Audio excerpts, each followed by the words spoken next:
अरे पंडित जी क्या हो गया आपको? पंडित का काम होता है मंत्र मंत्र पढ़ना, आशीर्वाद देना, दक्षिणा लेके चुपचाप घर जाना। ये सब झमेले में क्यों पड़ रहे हो आप? मैडम जी ने कहा ना उनकी शादी कराने की, करा दो ना, प्रॉब्लम क्या है?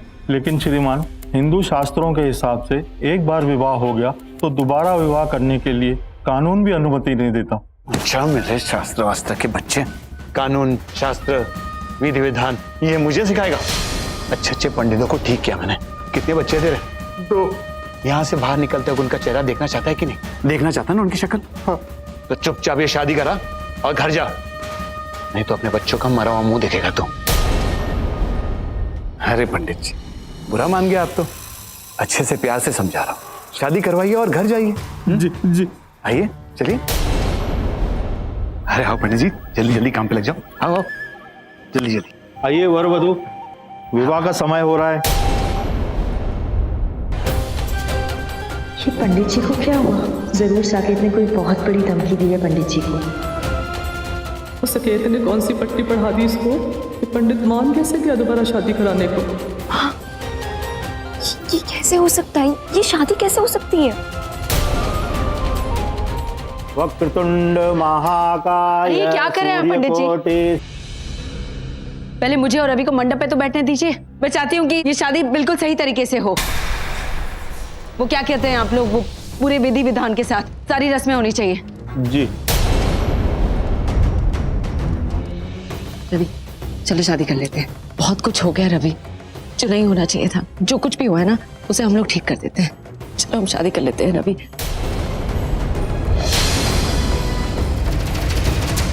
मैं जानती हूँ जो कुछ भी हुआ है उससे तुम भी उतने ही शॉक्ड हो जितने ही मैं शॉक्ड हूँ। जिसने भी ये सब किया है ना उसे तो मैं बाद में देख लूंगी। अभी फिलहाल सारी रस्में पूरी कर देते हैं, ठीक है? चलो ना रवि। ये क्या पागलपन है मिस्टर? सुना नहीं आपने कि शादी हो चुकी है और साफ साफ दिखाई दे रहा है कि पंडित को डरा धमका कर यहां पर बिठाया गया है ये शादी करवाने के लिए। आप समझ क्यों नहीं रही? सारी विधि विधान के हिसाब से शादी हो चुकी है। ये कोई राजनीति का खेल नहीं कि किसी को डराया और बिठाया और शादी करवानी शुरू कर दी। मैं कहाँ कह रही हूँ कि मैं इन रस्मों को पवित्र नहीं मानती। मेरे लिए भी सारी रस्में पवित्र ही रवि। मैं इस विधि विधान सारी चीजों में मानती हूँ, इसलिए तो मैं तुमसे कह रही हूँ कि तुम मुझसे शादी कर लो रवि।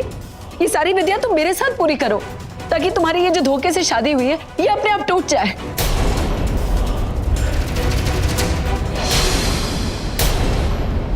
मैं क्या गलत कर रही हूँ? एक बार ध्यान से सुन लो तुम रवि। कोई क्या सोचता है मुझे उससे कोई फर्क नहीं पड़ता। कोई चाहे ना चाहे, माने ना माने, मैं तुमसे ये शादी करके रहूंगी।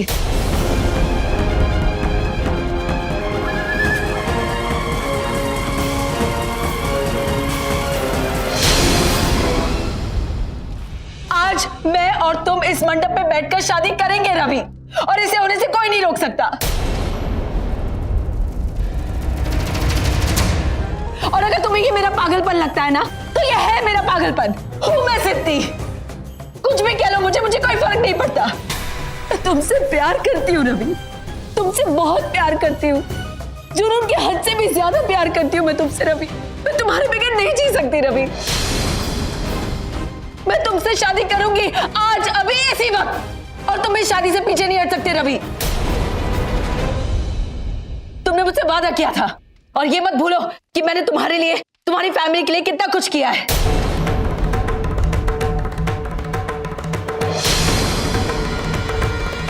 क्या कहा आपने?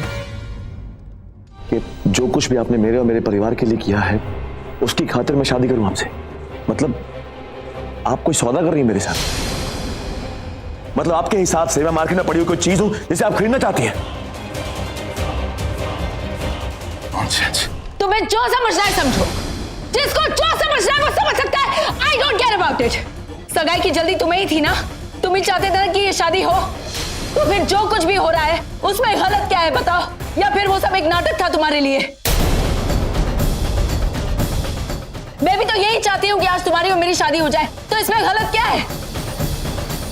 अगर तुमने जो कहा ना रवि उसमें जरा सी भी सच्चाई है तो आज तुम्हें साबित करना होगा तुम्हारे लिए ज्यादा मायने क्या रखता है। वो शादी जो धोखे से की गई है, या फिर वो शादी जिसके लिए आज तुमने अपने सर पर ये सेहरा पहना है?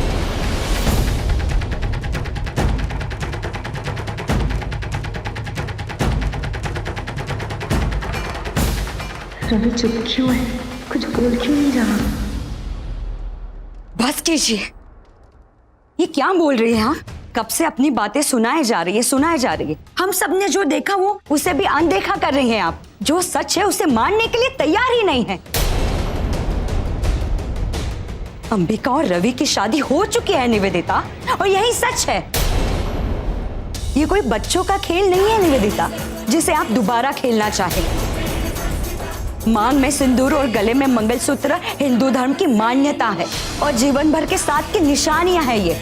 इसे आप घंटे 2 घंटे में बदल नहीं सकती। समझ में आ रही है आपको? यहाँ जो कुछ भी हुआ है ये इस अग्नि को साक्षी मानकर हुआ है।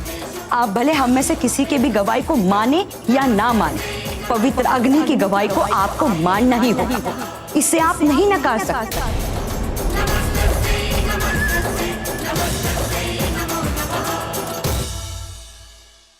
हवन कुंड में शुद्ध घी से प्रज्वलित की गई अग्नि है ये।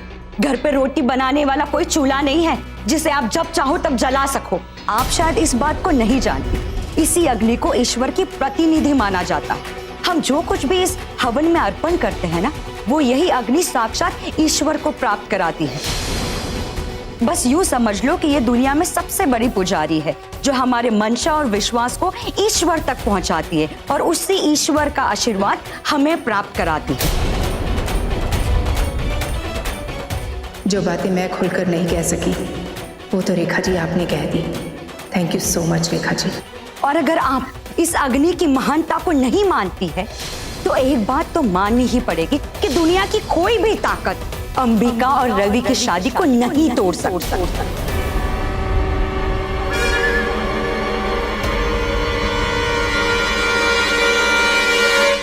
नहीं मानती मैं इस सब बकवास में। और आप क्यों इतना लेक्चर दे रही है मुझे? मैं क्या गलत कर रही हूँ? गलत तो मेरे साथ हुआ है और जो गलत हुआ है उसे ठीक करने की कोशिश कर रही हूँ। मुझे समझ में नहीं आ रहा है कि कोई मेरे बारे में क्यों नहीं सोच रहा है। रवि अंबिका उनका रिश्ता पवित्र बंधन बार बार सुन के ये पक चुके हुए हैं। आप लोगों ने, सब लोगों ने मेरे खिलाफ साजिश रची है।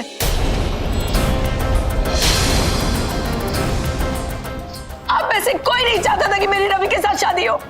नहीं तो मुझे बताइए ना, जब रवि की अंबिका से शादी हो रही थी तब किसी ने क्यों नहीं रोका ये शादी होने से? अगर आपको लगा कि दुल्हन बार बार लड़खड़ा रही है फेरे लेते वक्त, तो किसी को शक क्यों नहीं हुआ?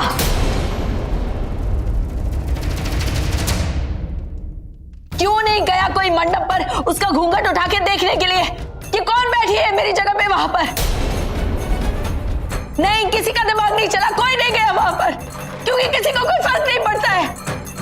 लेकिन मुझे फर्क पड़ता है। और रवि की शादी मुझसे ही होगी और किसी से नहीं हो सकती उसकी शादी। ये जो इन दोनों की शादी हुई ना, इसे तो मैं तोड़ कर रहूंगी। और रवि और मेरी शादी यहाँ इस मंडप पर होगी रहेगी। मैं भी देखती हूँ कौन रोकता है मुझे। रुक जा, ये नामुमकिन है। और अगर आप रवि के साथ 7 फेरे ले भी लो, फिर भी रवि और अंबिका की शादी टूट नहीं सकती। बल्कि रवि की और आपकी शादी दूसरी शादी कहलाएगी। हमारे हिंदू धर्म के मुताबिक पहले बीवी के होते हुए आप दूसरी शादी नहीं कर सकते हो। तब कर सकते हो जब आपकी पहली बीवी के साथ आपका तलाक हो जाए या तो फिर उसकी मौत हो जाए।